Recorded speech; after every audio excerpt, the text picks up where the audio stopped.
창세기 31장 22절부터 42절입니다. 창세기 31장 22절부터 42절입니다. 제가 읽겠습니다. 창세기 31장 22, 좀 길지만 또 이럴 때 아니면 우리가 또 읽을 기회가 없을 것 같으니까 제가 읽어드리겠습니다. 22절부터 42절까지입니다. 라반은 야곱이 도망한 지 사흘 만에야 그 소식을 전해 들었다. 라반은 친족을 이끌고 이레길을 쫓아가서 길르앗 산간 지방에서 야곱이 있는 곳에 이르렀다.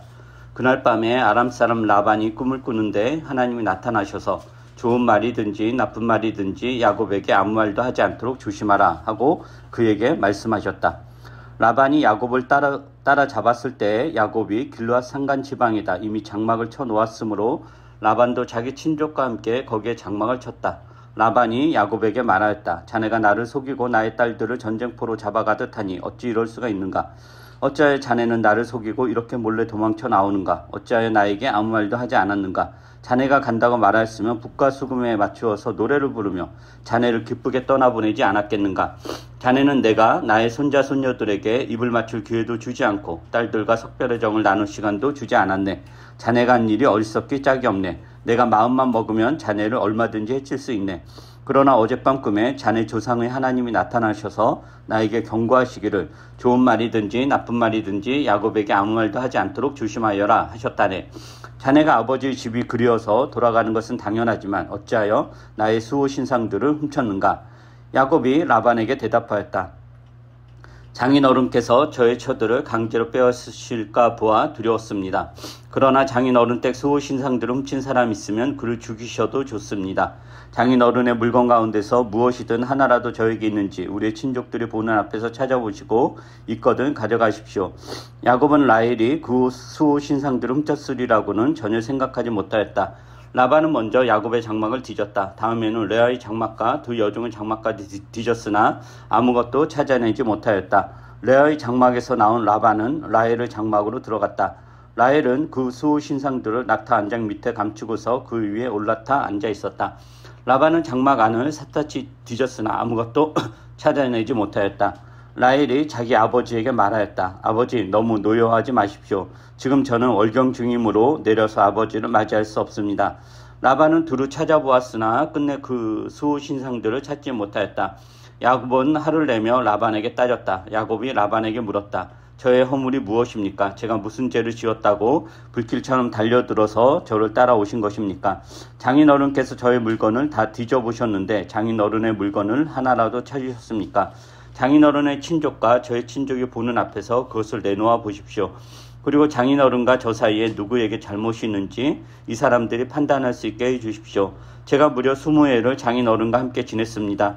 그동안 장인어른의 양떼와 염소떼가 한 번도 낙태한 일이 없고 제가 장인어른의 가축대에서 수장 한 마리도 잡아다가 먹은 일이 없습니다.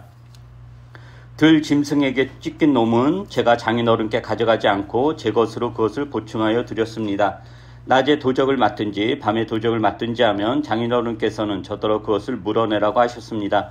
낮에는 더위에 시달리고 밤에는 추위에 떨면서 눈붙일 겨를도 없이 지낸 것, 이것이 바로 저의 형편이었습니다. 저는 장인어른의 집에서 20해를 한결같이 이렇게 살았습니다. 두 따님을 저의 처로 삼느라고 10년하고도 4년을 장인어른의 일을 해드렸고 지난 6해 동안은 장인어른의 양떼를 돌보았습니다. 그러나 장인어른께서는 저에게 주셔야 할 품삯을 10번이나 바꿔주셨습니다.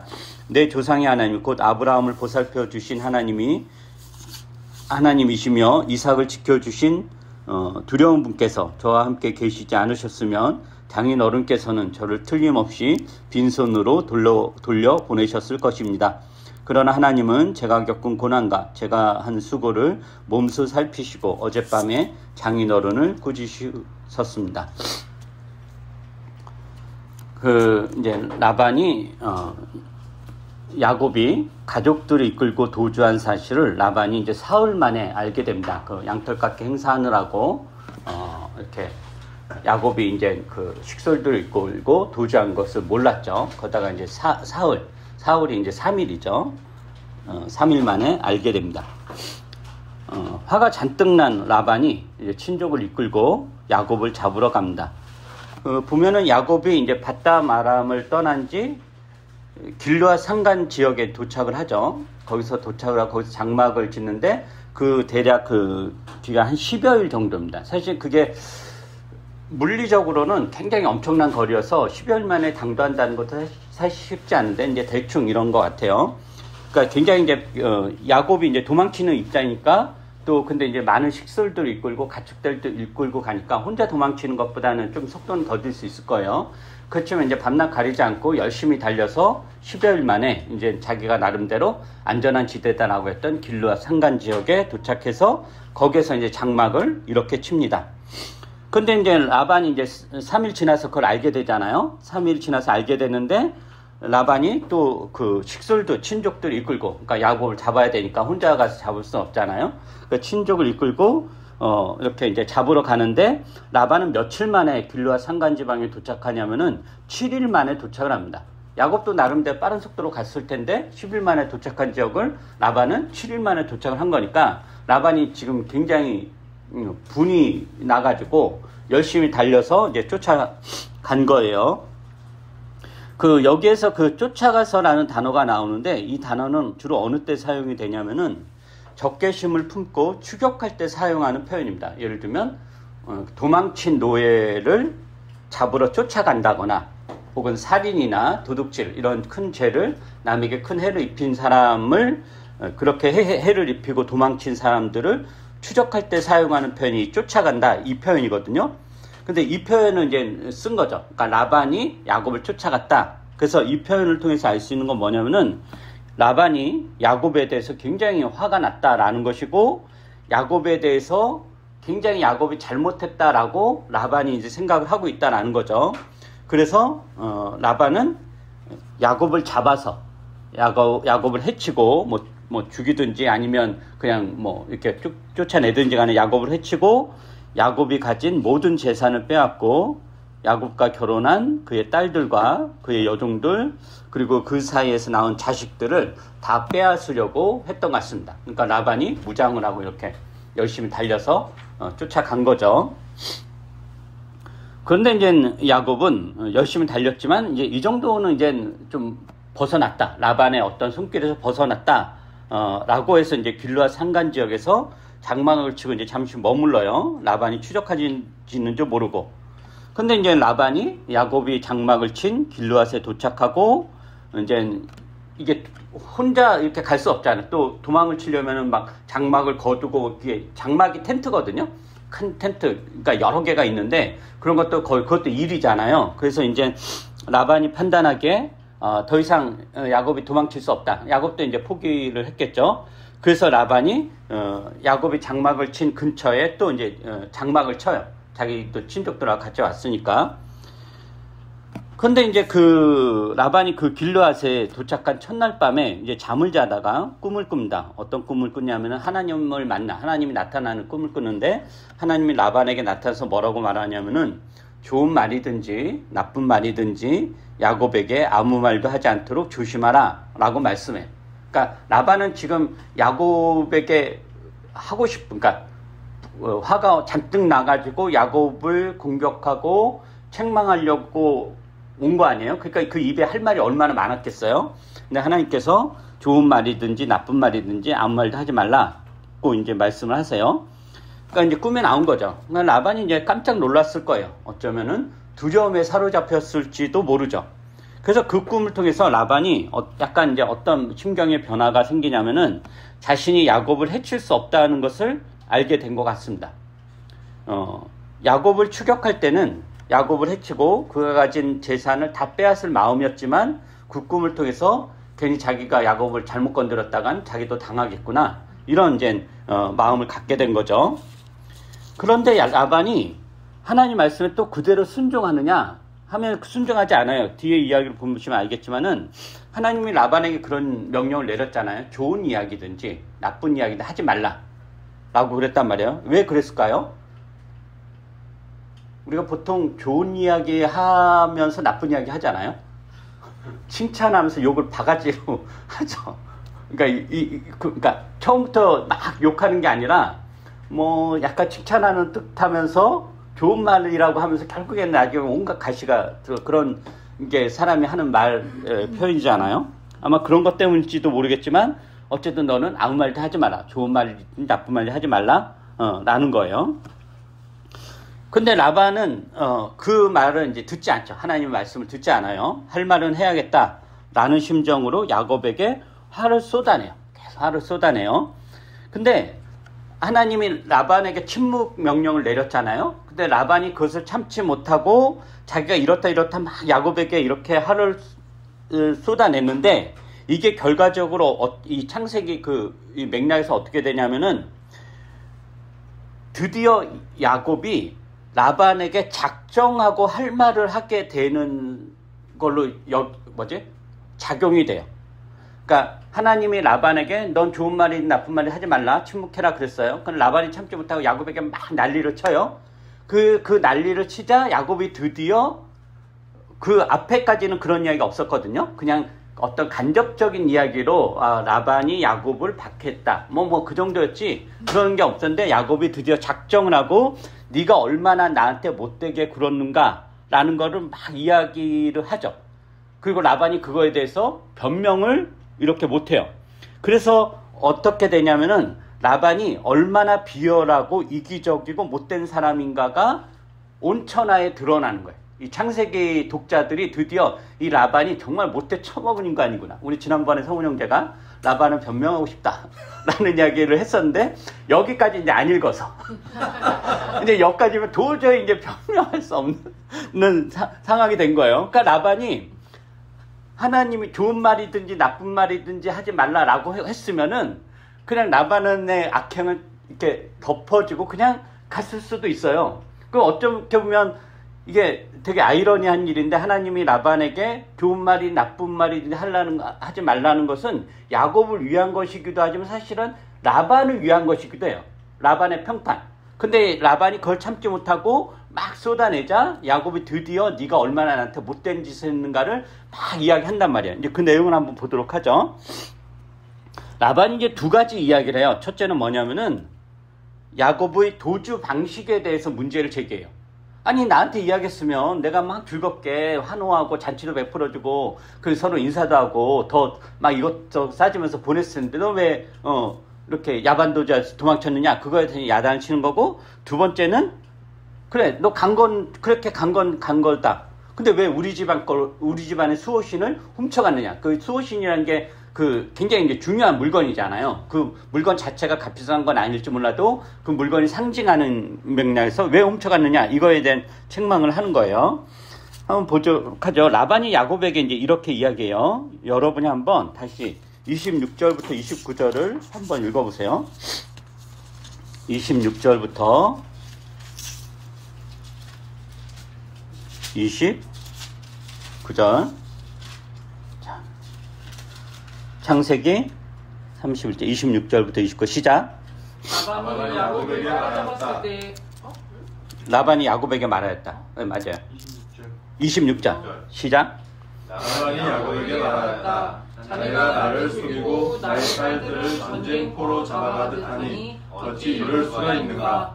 어찌하여 자네는 나를 속이고 이렇게 몰래 도망쳐 나오는가? 어찌하여 나에게 아무 말도 하지 않았는가? 자네가 한다고 말하였으면 북과 수금에 갖춰서 노래를 부르며 자네를 기쁘게 떠나 보내지 않았겠는가?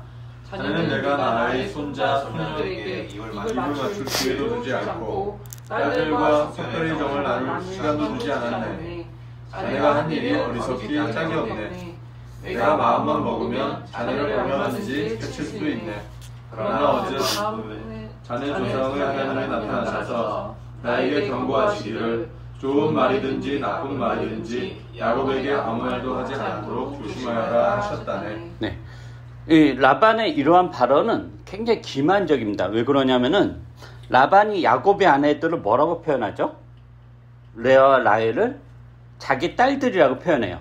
왜 내 딸들을 뭐라고 하죠? 전쟁포, 나의 딸들을 전쟁포로 잡아가듯 잡아가냐? 그러니까 자기 딸들을 야곱이 강탈했다, 훔쳐갔다, 이렇게 포로로 잡아갔다 라는 식으로 표현을 하는 거예요. 그러나 라헬과 레아의 어떤 신분, 현재 소속은 라반의 딸들이 아니라 야곱의 아내들이에요. 즉 레아와 라헬에 대한 소유권은 아버지 라반에게 있는 게 아니라 남편 야곱에게 있다라는 거죠. 왜냐하면은 라반이 야곱에게 넘긴 거예요. 뭘로 넘겼죠? 야곱이 14년의 무임금 노동을 대가로 자신의 딸들을 야곱에게 주었기 때문에 그 딸들에 대한 권리는 라반이 갖는 것이 아니라 야곱에게 있는 거예요. 그러니까 야곱이 자기 아내들을 데리고 간 게 그 어떤 논리로도 무슨 포로 잡혀가지고 강탈했다 이렇게 성립이 될 수 없어요. 근데 라반이 무의식적으로 자기가 내 딸들을 포로 잡아갔다라고 표현하므로 라반은 레아와 라헬에 대한 야곱의 소유권을 인정하지 않는 겁니다. 자기가 그렇게 넘겼음에도 불구하고, 그러니까 이제 도둑놈인 거죠. 그러자 이제 야곱이 라반에게 이렇게 답변해요. 31절에 보면은 31절을 한번 보세요. 장인 어른께서 저의 처들을 강제로 빼앗으실까 보아 두려웠습니다 라고 말해요. 야곱은 뭐라고 하냐면은 라반의 딸들, 장인어른의 딸들 이렇게 표현하지 않고 나의 처들, 나의 아내들이라고 표현해요. 즉 내가 라반의 딸 레아와 라헬을 강제로 빼앗은 것이 아니라 이 레아와 라헬은 정당하게 나의 소유가 되었고 지금 네가 라반이죠. 네가 나의 아내 레아와 라헬을 강제로 지금 빼앗으려고 하는 거다. 나는 그게 두려웠다. 그래서 이렇게 도망친 거다라고 하는 거죠. 그러니까 야곱은 레아와 라헬에 대한 소유권이 자신에게 있음을 명확히 하므로 라반의 말이 헛소리다, 말도 안 된다 거다라는 것을 이제 드러내는 거죠. 폭로하는 거죠. 그래서 이제 라반이 계속 이야기해요. 자신을 속였다라고 계속 야단을 치죠. 자신에게 아무 말도 하지 않고 야반 도주와 떠난 것에 대해서 야단을 쳐요. 만약에 미리 말했다면 자신은 성대하게 환송잔치도 열어주고 딸들과 손주들과 석별의 정도 나누면서 한데 이별을 했을 텐데 왜 이렇게 나 몰래 떠났냐고 야단을 쳐요. 그러니까 계속 야단을 치는 거죠. 이 말은 뭐냐면은 왜 나를 이렇게 오해하느냐, 왜 나를 이렇게 나쁜 사람으로 만드냐라고 야단을 치는 거예요. 야곱한테. 아니 이야기했으면 내가 즐겁게 보내줬을 텐데 내가 왜 뭐가 그렇게 무서워서, 내가 뭐가 나쁘다고, 내가 무슨 그렇게 인정머리가 없는 사람이냐, 왜 나를 그렇게 오해하느냐 라는 식의 일종의 항변인 거죠. 그 라반의 이 꾸짖음에는. 그것에 대해서 이제 야곱이 울분을 토해요. 울분을 토하면서 라반이 빠져나가지 못하게 팩폭을 날리고 창세기 전체 맥락에서 드디어 라반이 어떤 인간인가가 이제 야곱의 입을 통해서 드러나요. 그게 이제 38절부터 41절이에요. 한번 읽어보세요. 이것도 38절부터 41절 시작. 제가 무려 20해를 장인어른과 함께 지냈습니다. 그동안 장인어른의 양떼와 양떼가 한 번도 낙태한 일이 없고 제가 장인어른의 가축대에서 양 한 마리도 잡아다가 먹은 일이 없습니다. 들짐승에게 찢긴 놈은 제가 장인어른께 가져가지 않고 제 것으로 그것을 고쳐야 되었습니다. 낮에 도적을 맡든지 밤에 도적을 맡든지 하면 장인어른께서는 저더러 그것을 물어내라고 하셨습니다. 낮에는 더위에 시달리고 밤에는 추위에 떨면서 눈붙일 겨를도 없이 지낸 것, 이것이 바로 저의 형편이었습니다. 저는 장인어른의 집에서 20해를 한결같이 이렇게 살았습니다. 두 따님을 저희처로 삼느라고 10년하고도 4년을 장인어른이 해드렸고 지난 6해 동안은 장인어른의 양떼를 돌봤습니다. 그러나 장인어른께서는 저에게 주셔야 할 품삯을 10번이나 바꿔주셨습니다. 네, 이 야곱의 이 항변을 보면 라반의 탐욕으로 인해 야곱이 얼마나 착취를 당했는지 알 수 있습니다. 이게 무슨 장인과 사이관계라고 할 수 없잖아요. 최소한도 장인과 사이관계가 아니라 무슨 악덕 기업주와 그 기업주 밑에서 착취당하는 노동자의 관계입니다. 야곱은 자기가 성심성의를 다해서 자신의 사익을 전혀 추구하지 않고 오직 라반과 그 집안을 위해서 일했습니다. 그죠? 그 어떤 손해를 끼친 일도 없고 오히려 야곱이 손해를 감수하면서 라반을 위해 일했습니다. 지금 여기서 야곱이 항변을 한 거는 가장된 게 아니에요. 만약 조금이라도 가장됐다면 라반이 난리 쳤겠죠. 내가 언제 그랬느냐. 근데 이 라반이 말을 못해요. 그러니까 이거는 다 맞는 말인 거죠. 야곱이 다 이제 당한 거예요. 이게 요즘식으로 표현하면 산재, 뭐 종업원이 일을 하다가 이렇게 자기 실수가 아닌 상황에서 뭐가 없어졌다. 그럼 이제 다 자기가 다 돈을 이렇게 물어내야 되는 이런 그 상황인 거죠.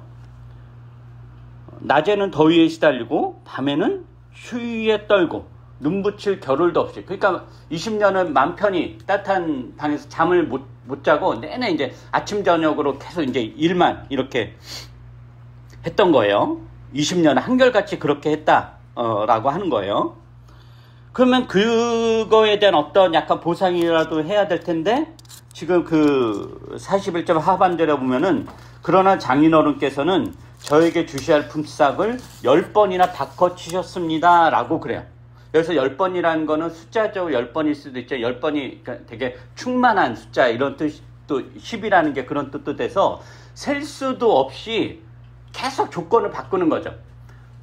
라반이 야곱에게 너 이렇게 일하면 내가 이렇게 주겠어 했는데, 그냥 막상 그렇게 하면은 그걸 주지 않고 아니야 그거 내가 언제, 막 그런 식으로 계속 바꿔서 야곱이 받아야 될 정당한 품삯을 주지 않았다라는 거예요. 그거를 이제 야곱이 그 팩폭을 날리면서 야곱에게 항변을 하는 거죠. 그런데 이러한 라반의 악행은 이전에는 그렇게 크게 드러나지 않았습니다. 지금 오늘 본문 이전에도 라반에 대한 이야기 계속 나오잖아요. 그렇게 드러나지 않아요. 근데 라반이 너무도 가식적으로 위선적으로 나오자 야곱이 라반의 정체를 폭로함으로 창세기 독자들이 드디어 라반의 실체를 알게 된 거죠. 이게 그냥 욕심 많은 그냥 노인, 욕심 많은 뭐 그냥 자기 딸들 주는 게 너무 아까워가지고 이런 그 정도가 아니라 정말 나쁜 인간이구나 라는 게 이제 드러난 거죠. 근데 이게 사실은 라반의 자충수예요. 즉 라반이 자신의 이미지를 좋게 하려고 왜 나를 그렇게 오해하냐 막 그렇게 한 거잖아요. 하려다가 그 악행이 만천하에 이제 적나라하게 드러난 거죠. 그래서 애당초 하나님의 경고대로 나쁜 말이든지 좋은 말이든지 아무 말도 하지 않았다면 야곱에 대한 착취와 학대가 이렇게 드러나지 않았을 거고, 두고두고 이 창세기 읽는 독자들이 라반을 그렇게 욕하지 않고 지냈을 텐데 두고두고 욕을 먹는 인물이 되었다 라고 하는 거죠. 그 다음 이제 라반이 더 나아가 이렇게 이야기를 해요. 29절 한번 볼까요? 29절 제가 읽어보죠. 내가 마음만 먹으면 자네를 얼마든지 해칠 수 있네. 그러나 어젯밤 꿈에 자네 조상의 하나님이 나타나셔서 나에게 경고하시기를 좋은 말이든지 나쁜 말이든지 야곱에게 아무 말도 하지 않도록 조심하여라 하셨다네. 이건 어떤 맥락이냐면은 라반이 어떻게 지금 이야기하는 거냐면은, 내가 마음만 먹으면 지금 당장이라도 너를 죽일 수 있다. 너를 해치고 너의 모든 것을 다 내 소유로 만들 수 있다. 그리고 이건 정당한 거다. 이렇게 이야기하는 거예요. 그런데 내가 너를 해치지 않는 이유는 너의 조상들이 믿는 하나님이 나에게 나타나서 나에게 너를 해치지 말라고 경고했기 때문이다 라는 거예요. 이 발언을 통해서 유추할 수 있는 라반의 태도는 뭐냐면은, 하나님이 나에게 나타나서 너를 해치지 말라고 하셨다. 그래서 나는 너를 해치지 않는다. 나는 하나님의 말씀을 듣는 사람이기에 너에게 이렇게 자비를 베푸는 것이다 라는 자기 자랑인 듯 아닌 듯한 애매모호한 태도를 취하는 거예요. 이 표현이. 그것에 대해서 야곱이 고맙습니다 이렇게 하지 않죠. 또 팩폭을 날려요. 어떻게 날리냐면은 42절 보세요. 하나님에 대해서 지금 그 29절에서도 너의 조상이 하나님 이렇게 나오잖아요. 근데 그것에 대해서 야곱이 42절에서 어떻게 하냐면은, 42절 한번 보세요. 내 조상의 하나님 곧 아브라함을 보살펴 주신 하나님이시며 이삭을 지켜주신 두려운 분께서 저와 함께 계시지 않으셨으면 장인 어른께서는 저를 틀림없이 빈손으로 돌려보내셨을 것입니다. 그러나 하나님은 제가 겪은 고난과 제가 한 수고를 몸소 살피시고 어젯밤에 장인 어른을 꾸짖으셨습니다. 야곱이 라반에게 이제 분명하게 이야기하는 거죠. 하나님께서 라반의 꿈에 나타나셔서 경고한 것은 라반에게 야곱을 지켜달라는 부탁이 아니라는 거예요. 라반의 인격이라든가 그 성품에 의지해서 네가 좀 마음 너그럽게 먹고 야곱을 해치지 말고 야곱을 축복하고 야곱을 잘 돌려보내라, 이런 게 아니었다라는 거예요. 라반은 약간 그런 입장에서 이야기를 하는 거예요. 근데 야곱은 그렇지 않다 라고 하는 거죠. 하나님은 어떤 분이시냐? 라반 아래에서 야곱이 얼마나 큰 고난과 수고를 겪었는지를 몸소 살피셨다라고 그래요. 즉 하나님은 라반의 악행을 알고 계시다라는 겁니다. 그래서 라반의 꿈에 나타나 라반을 몹시 꾸짖으셨다라는 거예요. 즉 라반이 야곱을 해치지 않은 것은 무슨 라반에게 자비심이 있고 야곱에 대한 무슨 연민의 정이 있고 그래서가 아니라 하나님께서 라반을 강력하게 문책하셨기에 야곱을 건드리지 못한 것입니다. 하나님의 심판이 무서워서, 하나님이 자기를 죽일까 봐 무서워서 야곱을 건드리지 못한 거지, 무슨 하나님 말씀에 순종하고 야곱에 대한 연민의 마음이 생기고 해서 야곱을 해치지 않은 것이 아닙니다. 즉 야곱은 라반에게 어떻게 이야기하는 거냐면은, 내가 당신의 큰 방해와 학대와 멸시와 착취에도 불구하고 이렇게 많은 부를 일구고 많은 자녀를 갖게 되었고, 그리고 네가 나를 해치려고 했으나 해치지 못하는 너의 행동 모두 너 때문에 일어난 것이 아니라 하나님의 크신 은혜이며 돌보심이다 라는 것을 이야기하는 겁니다. 하나님의 은혜에 편승해서 자신이 그래도 꽤 괜찮은 사람이다 라는 것을 보이려고 했던 라반에게 야곱은 분명하게 너는 나에게 나쁜 사람이었다 라고 만천하에 폭로하는 것입니다. 그리고 이제 라반은 야곱이 자신 몰래 가족들을 이끌고 야반 도주하듯이 도망친 것에 대해서 이제 어떻게 할 도리가 없었죠. 그죠? 하나님의 경고도 있었고, 또 야곱이 이렇게 도망친 것 자체가 사실은 불법은 아니잖아요. 라반의 것을 훔쳐가지고 도망쳤다, 그런 불법이어도 자기가 읽은 재산 자기가 가지고 이렇게 라반에게 이야기하느냐 이야기하지 않느냐는 야곱의 어떤 선의의 문제인 거지, 이제 그거 자체가 이제 불법이고 그런 거 아니에요. 그러니까 사실은 라반이 그걸 가지고 어떻게 할 수는 없어요. 그래서 30절에서 라반이 이제 그렇게 이야기를 하죠. 자네가 아버지의 집이 그리워서 돌아가는 것은 당연하다라고 말을 해요. 근데 이제 여기에서 그칠 라반이 아닌 거예요. 어쨌든 간에 이거 잡아두고 싶은 거니까. 그 라반 입장에서는 야곱을 잡아둘 명분이 이제 하나 생겼어요. 그게 뭐냐면은 야곱이 라반 집안의 수호신상, 그 드라빔이라고 하는데 그것을 훔쳤다라는 것입니다. 라반이 이제 그것을 확신하고 있죠. 그래서 야곱에게 어떻게 다그치냐면은, 네가 그래 네 아버지 집이 좋아서 가는 건 상관없다. 근데 왜 나의 수호신상들을 훔쳤는가? 라고 다그쳐요. 이건 이제 두 가지 의미가 있는 거예요. 이것을 빌미로 야곱을 잡아두거나 아니면 야곱의 소유 중에서 일부라도 차지하려고, 네가 이거 훔쳤으니까 나도 네 거 이거 갖겠다, 이런 것도 하나 있을 수도 있고, 또 하나는 라반에게 사실 더 중요한 것은 뭐냐면은 이 수호신상이 차지하는 의미예요. 이 드라빔이 라반은 이 드라빔이, 이 수호신상이 자신들의 집안을 번성케 했다, 자신들의 집안을 지켜주었다라고 이제 믿는 신이잖아요. 그러니까 집안 신인 거예요. 근데 그 수호신상을 잃어버렸으니 이 집안의 운명에 걸린 일이잖아요. 그래서 그 수호신상을 찾는 게 무엇보다 이제 시급한 일이 된 거죠.